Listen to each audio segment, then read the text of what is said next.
अस्सलामुअलैकुम, this is अज़ीम ख़ान वतन यार। नाज़रीन, आज हम डिफरेंट टाइप्स ऑफ इंश्योरेंसेस के ऊपर बात करेंगे।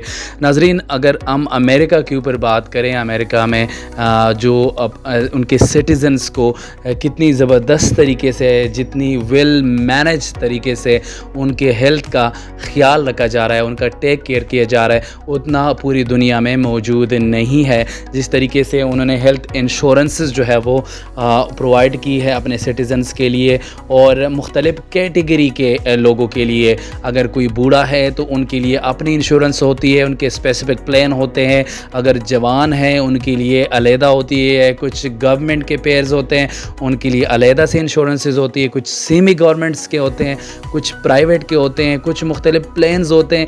अब गरज़ सिर्फ यही है कि उनके अपने सिटीज़न्स के लिए जिस अंदाज़ में, जिस तरीके से, जिस प्लान्ड तरीके से उन्होंने हेल्थ इंश्योरेंसेस जो है का आगाज़ किया था और जिस तरीके से वो मैनेज कर रहे हैं, salute to them for managing all such insurances and health related issues. Even कि हम पेंडेमिक की बात करें, कोविड-19 का जब लॉन्च हुआ, जब ये पेंडेमिक जो है पूरी दुनिया में वायरल हुआ, तो उस टाइम पे जिस तरीक़ेकार से, जिस टेक्नोलॉजी के थ्रू उन्होंने अपने पेशेंट्स को सर्विसेज दी और उनके हेल्थ का जो है वो ख्याल रखा, तो it's a big thing that from USA that's managing all the insurances through different planes and insurances through different technologies used for them. So मैं यही कहूँगा कि अब हम ये भी बात करेंगे कि जितने इंश्योरेंसेस हैं उसमें गवर्नमेंट के कौन कौन से इंश्योरेंस है, उसमें प्राइवेट कौन कौन से हैं और इसमें सेमी गवर्नमेंट्स के कौन कौन से हैं, उनके प्लान्स क्या है, वो सब पर बात करेंगे। तो let's start from government insurances. In government insurances वो इंश्योरेंसेस होती है जो कि मैनेज करती है अमेरिका की गवर्नमेंट। वो मुख्तलिफ स्टेट्स के अपने पॉलिसीज़ होती हैं, उनमें डिफरेंट स्टेट्स है, you know all about that, कि उसमें न्यूयॉर्क है, फ्लोरिडा है, टेक्सास है और काफ़ी सारे और भी स्टेट्स हैं जिसके अपने स्टेट्स के मुताबिक जो है वो गवर्नमेंट इंश्योरेंस जो है वो अपने रूल्स एंड पॉलिसी जो है इम्प्लीमेंट करती है अपने पेशेंट्स के टेक केयर करने के लिए। नाजरीन, गवर्नमेंट के कौन कौन से पेयर्स हैं उस हवाले से पढ़ते हैं कि वो कौन कौन से हैं, उनके क्या तरीक़ाकार है काम करने का। सबसे बड़ा जो पेयर है, आलमोस्ट इट्स 90% जो भी इसके सिटीजन थे US के, उनके हर दूसरे या तीसरे बंदे के पास मेडिकेयर इंश्योरेंस कार्ड होगा और वो सर्विसेज ले रहा होगा। नाजरीन, जो मेडिकेयर की डिफिनीशन है, वो कौन से प्लान्स हैं, किस एज के पेशेंट को ये असाइन होते हैं, तो let's move towards the definition.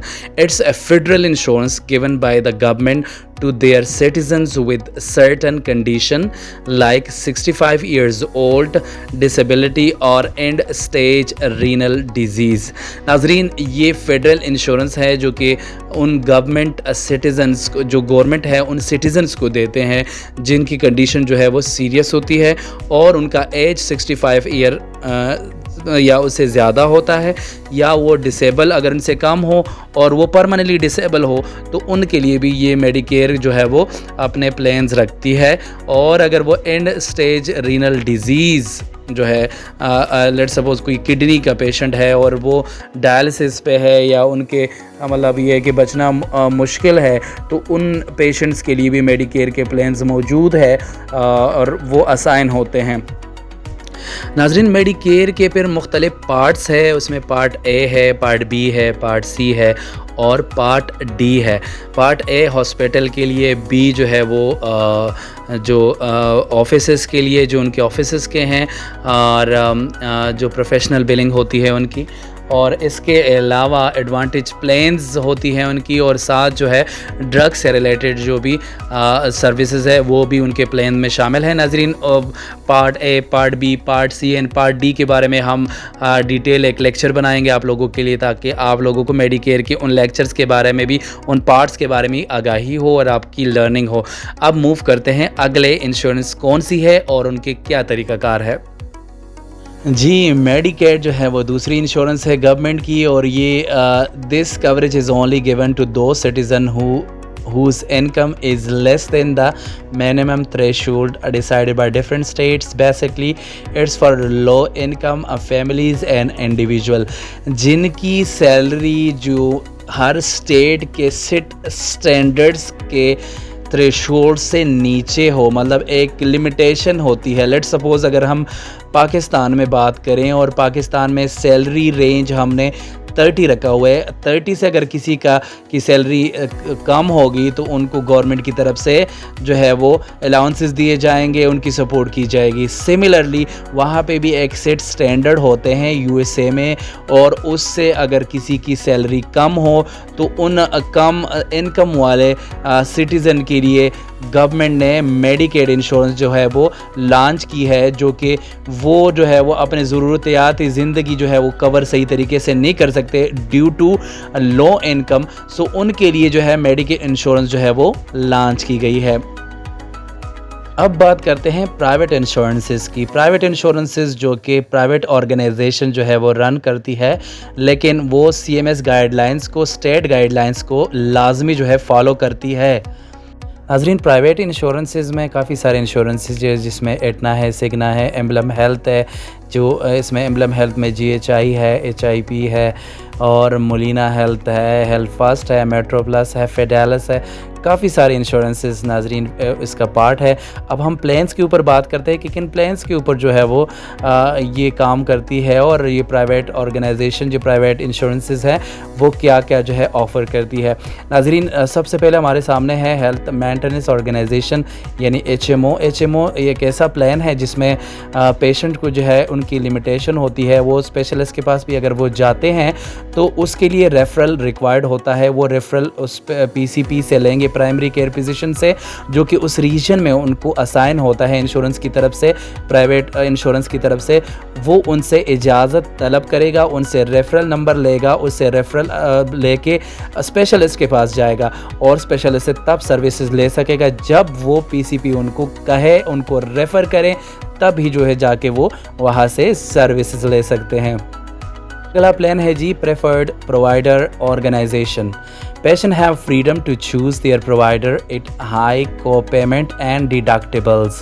नाज़रीन, प्रेफर्ड प्रोवाइडर ऑर्गेनाइजेशन में पेशेंट्स को ये फ्रीडम हासिल है कि वो अपनी मर्ज़ी से PCP के पास जाए, स्पेशलिस्ट के पास जाए। उनके पास एक फ्रीडम होता है कि वो अगर किसी स्पेशलिस्ट के पास जाते हैं तो उनको रेफरल की ज़रूरत नहीं होती, वो किसी PCP से इजाज़त नहीं तलब करेगा, वो डायरेक्ट उस स्पेशलिटी जो भी उनको असाइन होगा उस रीजन में, उस एरिया में, उस टेरेटरी में, उन्होंने वहाँ से जाके जो है वो सर्विसेज ले लेनी है।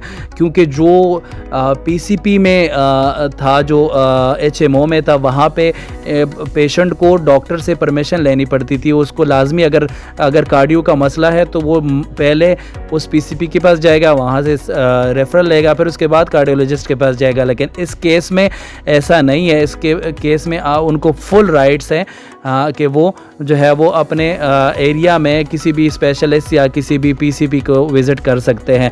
नाज़रीन, इमरजेंसी केसेस दोनों पे लागू हो सकते हैं। अगर हम HMO में देखें तो वहाँ पे भी इमरजेंसी के थ्रू वो किसी स्पेशलिस्ट को विज़िट कर सकते हैं, लेकिन अगर वो इमरजेंसी नहीं है तो उसे रेफरल लाजमी चाहिए होता है। अदर इंश्योरेंसेस, नाज़रीन, अदर इंश्योरेंसेस में ट्राई केयर इंश्योरेंस वो भी आती है। इसके अलावा वर्कर कंपनसेशन इंश्योरेंस आती है, और नो फॉल्ट या ऑटो इंश्योरेंस भी उसमें आती है।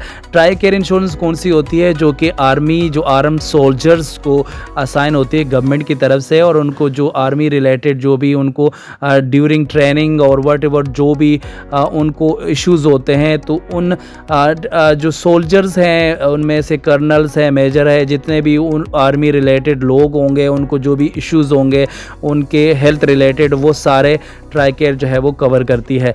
इसके अलावा वर्कर कंपनसेशंस क्या है? कुछ ऑर्गेनाइजेशन ने, कुछ कंपनीज़ ने अपने एम्प्लॉयज़ को फैसिलिटेशंस के लिए उन्होंने हेल्थ वर्कर काम इंश्योरेंस जो है वो इम्प्लीमेंट करना शुरू की है, हेल्थ इंश्योरेंस इम्प्लीमेंट करना शुरू की है, जिसकी जो अगर उनको दौरान सर्विस कोई इंजरी होती है तो वो कंपनी जो है वो उसको कवर करेगी। कंपनी जो है वो उस तमाम तर फ़ी जो होगा उसका हेल्थ रिलेटेड जो भी उनमें चार्जेस होंगे वो सारे जो है वो वर्कर काम इंश्योरेंस जो है वो कवर करेगी। इसके अलावा जो थर्ड है वो नो फॉल्ट इंश्योरेंस है और या ऑटो इंश्योरेंस है। नाज़रीन, ट्रैवलिंग के दौरान अगर कोई एक्सीडेंट होता है और वो इंजरी होती है तो उसके लिए फिर नो फॉल्ट या ऑटो इंश्योरेंस जो है वो इम्प्लीमेंट करना पड़ेगा।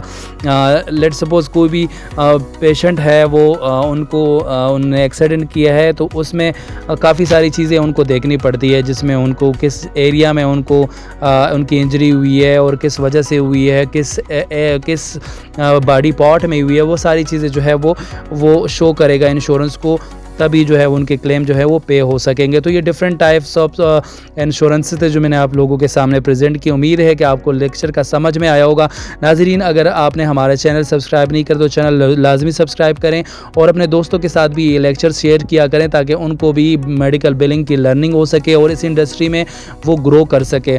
कुछ लोग ये कहते होते हैं कि जी हम जो है वो न्यू एक्सपीरियंस है, हमें जो है वो सीखने की क्या ज़रूरत है, लेकिन ये जो कंसेप्ट है ये समटाइम ऐसा होता है कि आपको एक स्पेसिफिक टास्क पे काम करना होता है, वो सालों लग जाते हैं और कुछ इंपॉर्टेंट जो कंसेप्ट है वो आप मिस कर रहे होते हैं। तो इसके लिए आपको ये चीज़ें सीखनी पड़ती है। अगर आप मैनेजरियल लेवल पे आते हैं तो इन सब की जानकारी का आपको पता होना चाहिए ताकि आप किसी भी क्लाइंट से या किसी भी लोग उससे डील करें या किसी भी इश्यूज़ पे बात करें तो वहाँ पे क्या होता है, वहाँ पे ये चीज़ें मैनेज करनी होती है और ये सारी जो है वो उसकी रिक्वायरमेंट का पार्ट होता है।